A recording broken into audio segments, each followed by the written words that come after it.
মই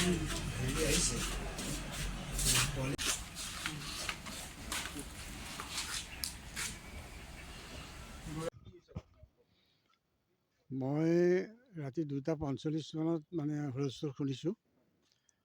তাৰপিছত যেতিয়া মই আহি ফ্ৰণ্টেদি মই সোমাবলৈ চালোঁ, ফ্ৰণ্টত তেওঁলোকে ভিতৰৰ পৰা লক কৰা থাকে। তাৰপিছত ইতিমধ্যে এই কাষৰ ঘৰৰ তৰুণ বৰা বুলি মানুহজন, ইতিমধ্যে তেওঁ আগে পাইছেহি আহি পেলাই। তাৰপিছত তেওঁ মোক চিঞৰিলে যে আপুনি পিছফালেদি আহক।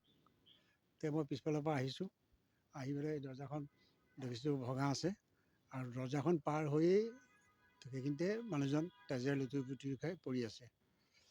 আৰু তাৰ পিছফালে এটা ডাইনিং ৰুম আছে, সেইটোত তেখেতৰ পৰিবাৰ পৰি আছে। দুয়োজনেই তেজেৰে লুতুৰি পুতুৰি খাই পৰি আছে। আৰু তেখেতে খালি চিঞৰি আছে যে আমি দুয়োটাকে কাটিলে প্ৰভাতে কাটিলে বুলি মানে কৈ আছে শব্দটো। এতিয়া প্ৰভাত বোলা ল'ৰাজন এটা সময়ত তেওঁলোকৰ ঘৰতে আছিলে। তাৰপিছত এনেই তেওঁলোকৰ ঘৰতে ৰাখিছিলে, স্কুলো পঢ়াইছিলে। তাৰপিছতে কিছু বছৰৰ আগত তেওঁ ইয়াৰ পৰা গুচি গ'ল, গৈ বিভিন্ন জেগাত কাম চাম কৰি পেলাই থাকে। কঠীয়াতলি ইফালে ক'ৰবাত আছে বুলি গম পাইছিলোঁ। কেতিয়াবা আহে কিন্তু তেওঁলোকৰ গুৰিলে আহি কিবা কিবি সা সহায় পইচা পাতিও কিবা বিচাৰে।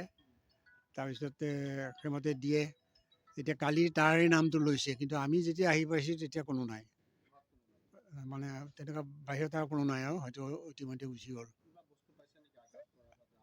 তেনেকুৱা দাগ আঁতৰে একো পোৱা নাই। এখন গামোচা পৰি আছে, সেইখন পুলিচে লৈ গৈছে।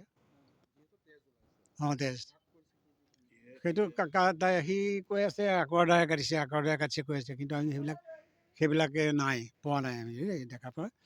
তাৰপিছতে পুলিচৰ লগত যোগাযোগ কৰিলে, পুলিচ আহিলে, এম্বুলেঞ্চ আনিলে, আনি পেলাই লৈ গ'লে।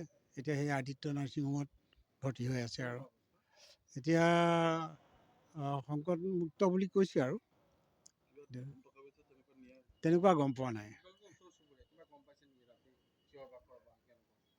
চিঞৰ বাখৰ শুনিয়েতো মইতো এইটো ঘৰতে থাকোঁ, মোৰ দাদা হয় তেখেত। আমি এটা কেম্পাছতে থাকোঁ, ইফালে তাৰ ঘৰ, সিফালে মোৰ ঘৰ। আমি এইপিনেদি এনেকৈ বাহিৰেদি ওলাই আহি তাৰপিছত পিছফালেদি আহিব লগা হ'লোঁ। আৰু তেওঁলোকৰ নাম হ'ল হৰেন্দ্ৰনাথ বৰা, আৰু পৰিবাৰ হ'ল দীপ্তি বৰা। হৰেণ বৰাৰ 77 পাৰ হৈছে, আৰু ঘৈণীয়েকৰ হয়তো 71 মান হৈছে নেকি। তেওঁলোক দুজনে থাকে।